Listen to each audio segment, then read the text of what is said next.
Hello and welcome to this latest video. In this video I'll be showing you how to connect two lengths of Cat6 cable together and what type of connector to use.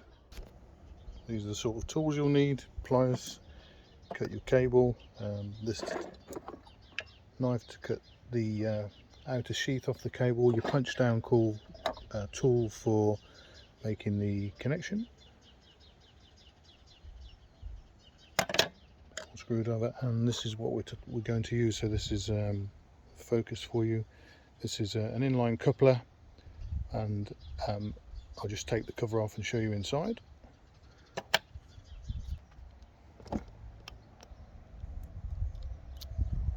Try and focus for you. So all the connections are numbered. Just follow the sequence, and using the punch down tool, push the wires once you've cut them back into the connectors. So this is a junction box outside.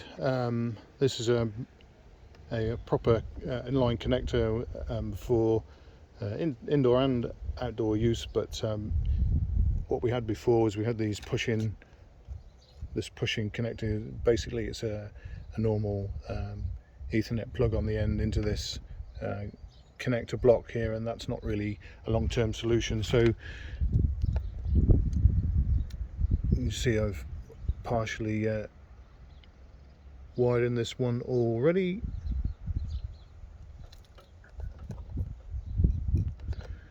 So you follow the instructions on the lid. It doesn't matter whether you use B or A, as long as you use the corresponding colours either side. And as I say, you use the punch down tool to push the connector in place, and as it goes down it's meant to cut. As it pushes down it's meant to cut the cable at the same time, but this must be a poor quality one, but that's not working. If you get a good quality tool, as you push the cable in place it will cut it off at the same time, saves you that job afterwards. So after you've paired your cable back, you need to untwist the wires and then just push them into these connectors, following the instructions on the lid. Easy peasy. So it's a bit difficult showing you outdoors, but hopefully you'll be able to see that. Easier inside, but what you do is you just press this tool down. That makes the connection, and as I say, it's meant to cut the cable. This one isn't quite cutting, it's either worn or not very good quality, but I hope you can see that.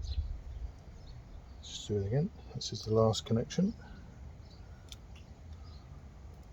Excuse my sausage fingers.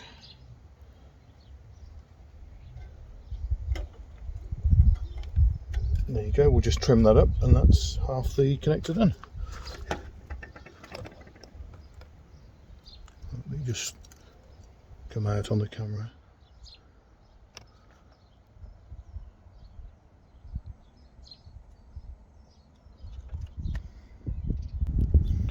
So this is the old style connector. As you can see, it was just a normal Ethernet plug on the end.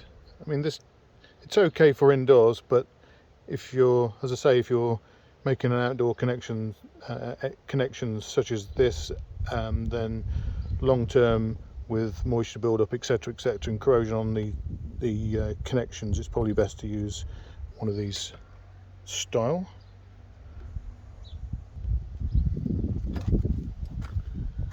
So we're just going to trim the cable back here, so we'll just go around with a knife. Hope that you can see this.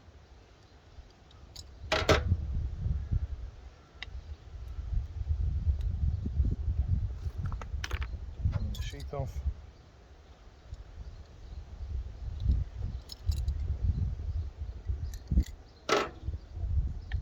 And as I say, that what we'll do then is we'll untwist the pairs of cable.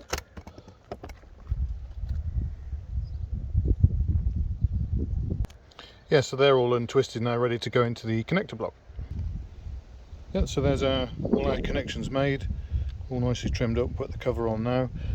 As I said before, bring this into focus.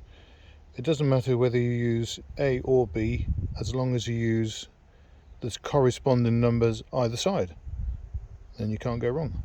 And also I'd recommend that you get yourself a good push down tool, nice and sharp, not like this one which is a bit chocolate. Never mind, we'll get there. There we go. So that's made our 3 connections, all 3 cables joined together. And as I say, if you're making connections outdoor, this is a more long-term solution. These junction blocks, rather than the pushing block connectors, which will corrode over time and then cause you issues. Well, I hope you've enjoyed this video. Apologies for the wind noise. It's a bit of a windy day today. I hope you found it informative and useful, and if you have, please like and subscribe, and hopefully I'll see you in the next one. Bye for now.